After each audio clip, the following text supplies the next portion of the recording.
For many years, the Reiner family was seen as one of Hollywood's quiet success stories.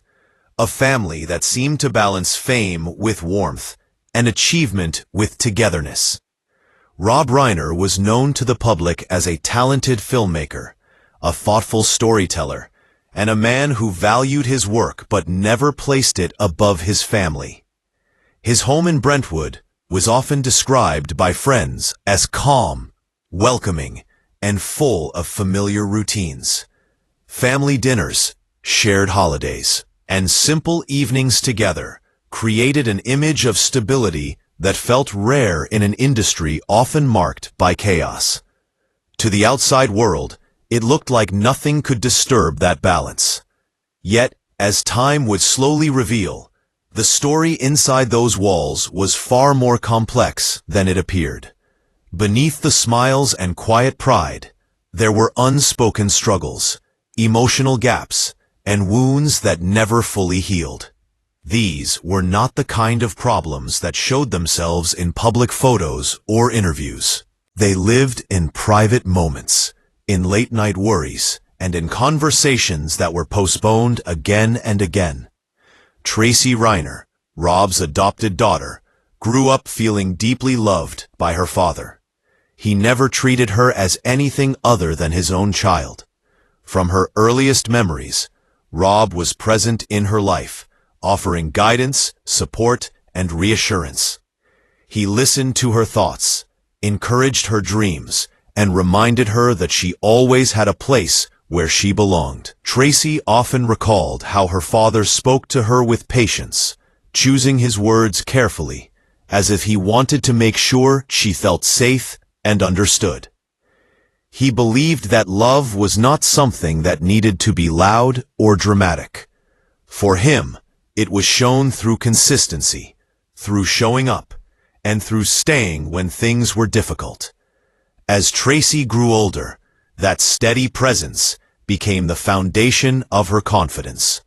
She felt protected, not sheltered, and supported without being controlled. Rob's love gave her the strength to face the world with a sense of calm and trust. To many, their bond was a clear example of how deep a connection between a parent and child could be, even without blood. Alongside Tracy were Rob's other children, each with their own relationship with him. Jake, the eldest son, shared a bond with his father, rooted in tradition and shared interest. Baseball was more than a game to them.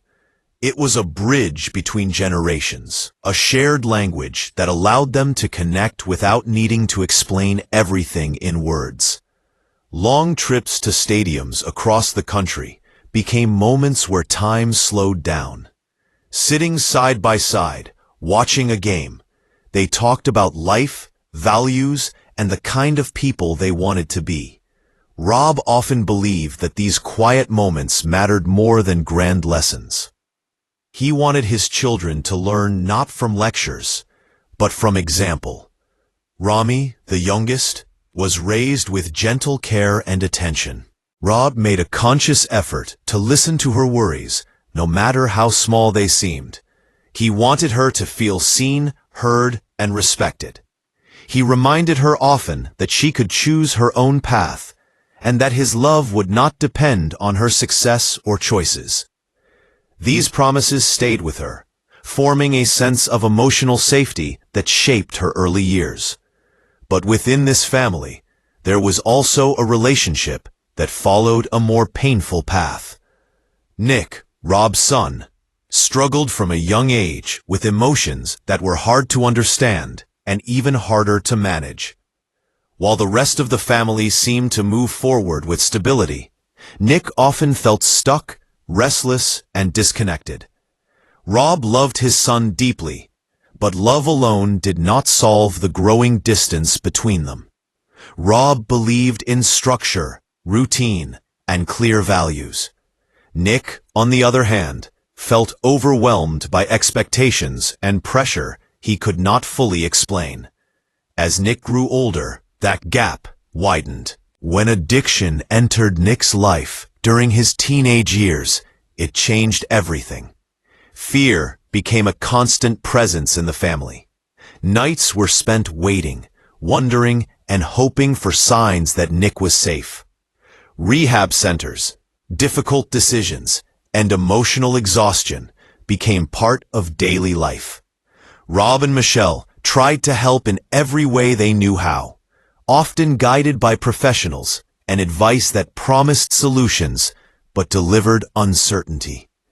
Each attempt carried hope, and each setback brought deep disappointment. Rob began to question himself as a father.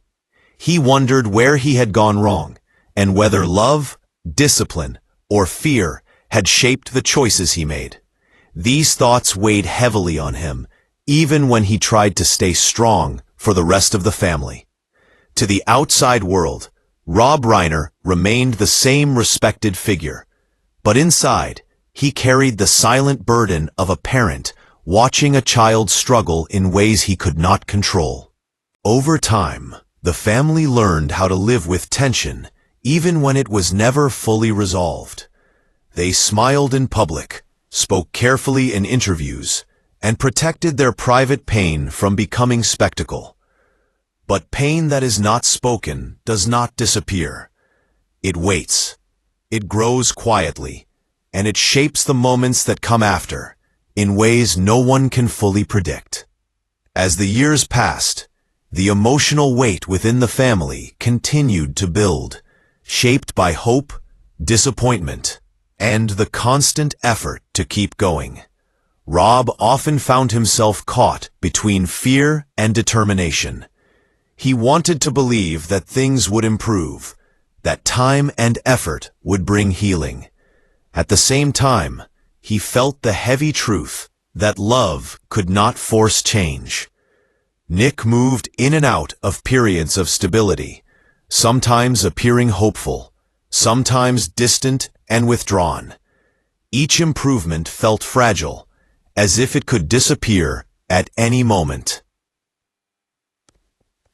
Rob and Michelle lived with a constant sense of alertness, always watching for signs, always preparing for the next call that could bring good news or devastating silence.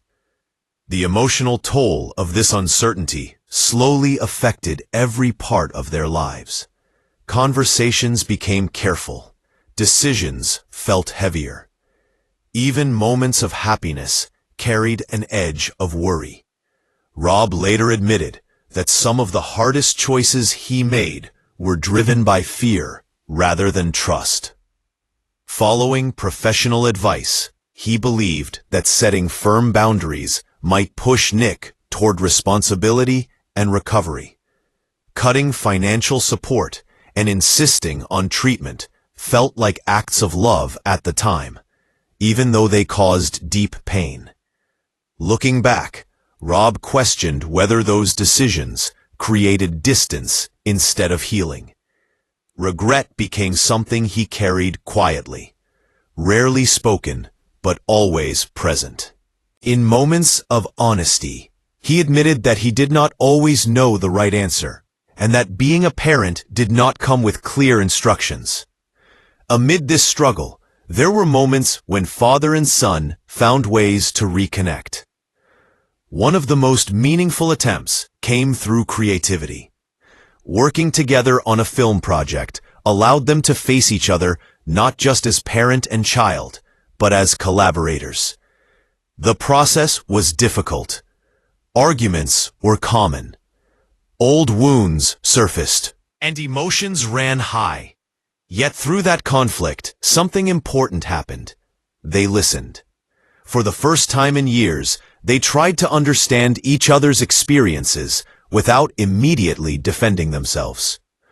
Rob began to see the depth of Nick's pain, and Nick felt, perhaps briefly, that his voice mattered. The project did not fix everything. The tension did not disappear, but it opened a door that had long been closed. Even small steps toward understanding felt meaningful in a relationship that had been defined by distance for so long. Still, progress remained fragile. Mental health struggles did not vanish, and the risk of relapse was always present. Michelle confided to close friends that the family felt emotionally exhausted. Years of fear and constant effort had left them drained. They loved Nick deeply, but they were also tired, unsure how much more they could give without breaking themselves in the process. This emotional exhaustion created moments of conflict and misunderstanding. Patience wore thin. Words were spoken that could not be taken back. Silence filled the spaces where conversation once lived. In the final period before the tragedy that would later define the family's story, tension reached a breaking point. A public gathering meant to be joyful became a moment of visible strain. What should have been laughter and celebration instead revealed unresolved anger and frustration. Rob, overwhelmed by fear and disappointment, expressed his feelings openly, perhaps more openly than he intended. Nick responded with anger, fueled by years of pain and feeling misunderstood. Those present sensed that this was not a simple disagreement, but the release of emotions that had been held inside for far too long. After that night, the family returned home, carrying the weight of words spoken in frustration. There was no dramatic ending, no clear resolution, just silence, uncertainty, and the sense that something important had been left unfinished. Tracy would later reflect on this period with deep sadness. She believed that there were conversations that needed to happen, apologies that needed to be spoken, and understanding that had not yet been reached. In her view, time had always felt like something they would have later. Later to talk, later to heal, later to forgive. But later does not always come when we expect it to. When the family's private struggles finally became public, the response was intense. People searched for reasons, for someone to blame, for a simple explanation that could make sense of a complex emotional story. But real families, real pain, and real relationships are rarely simple. They are shaped by love and fear at the same time, by good intentions and painful mistakes, by moments of deep connection and long periods of distance. Tracy's voice, when she finally spoke, was not one of accusation, but of sorrow. She did not speak to condemn, but to express the pain of knowing that some things would never be said. Her words reflected the quiet truth that many families carry, that love does not always protect us from loss, and that even the strongest bonds can be strained by circumstances beyond anyone's control. In the aftermath, the story of the family became a mirror for many people watching from a distance. It reminded viewers that even families who seem strong and successful can struggle deeply behind closed doors. Tracy's reflections focused less on the events themselves and more on what they represented. She spoke about the importance of listening, of addressing pain before it grows too large, and of recognizing that silence can sometimes cause as much harm as harsh words. Her message was simple but powerful. Love must be active. It must be expressed, questioned, and renewed, especially when things are difficult. She described her father not as a perfect man, but as a human one. Someone who loved deeply, tried his best, and made mistakes along the way. In her eyes, Rob was not defined by the moments he failed, but by the countless moments he showed up, cared, and tried to protect his family in the ways he knew how. Tracy acknowledged that regret was part of their story, but she refused to let regret be the only thing remembered. She wanted people to understand the complexity of family relationships, especially when addiction and mental health are involved. There are no clear villains, she explained. Only people doing their best with the understanding they have at the time. Romy's perspective added another layer to the conversation.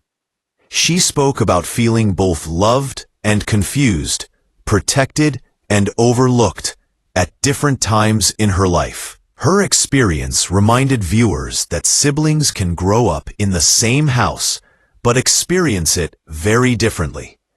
Each child carries their own memories, their own emotional truths, shaped by personality, timing, and circumstance. Jake remained mostly quiet, choosing privacy over public reflection.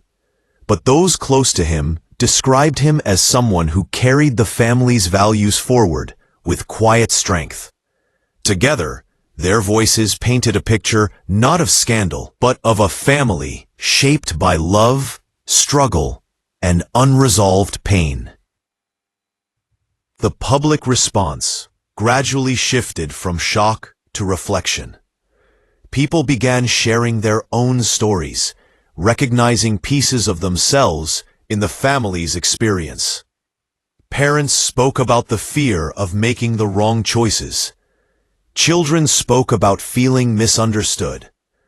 Many realized that the story was not really about fame or tragedy, but about the fragile nature of human connection. Tracy's final message centered on empathy. She urged people to look beyond headlines and quick judgments, to understand that families are built from moments, both beautiful and broken. She spoke about forgiveness, not as forgetting pain, but as choosing not to let it define the future. Her words carried the hope that by speaking openly, others might find the courage to address their own unspoken wounds. In the end, the story serves as a reminder that time is not guaranteed, and that words left unsaid can carry lasting weight. Love, when expressed openly and honestly, has the power to heal, even if it cannot change the past. Tracy's voice, steady but emotional, closed the chapter not with blame, but with reflection. She asked viewers to listen more carefully to the people they love, to speak when it feels uncomfortable, and to remember that understanding often begins with patience. The legacy of the family, she believed, should not be defined by its darkest moments, but by the lessons those moments can offer to others. In telling their story, Tracy hoped to turn pain into awareness and loss into a quiet call for compassion.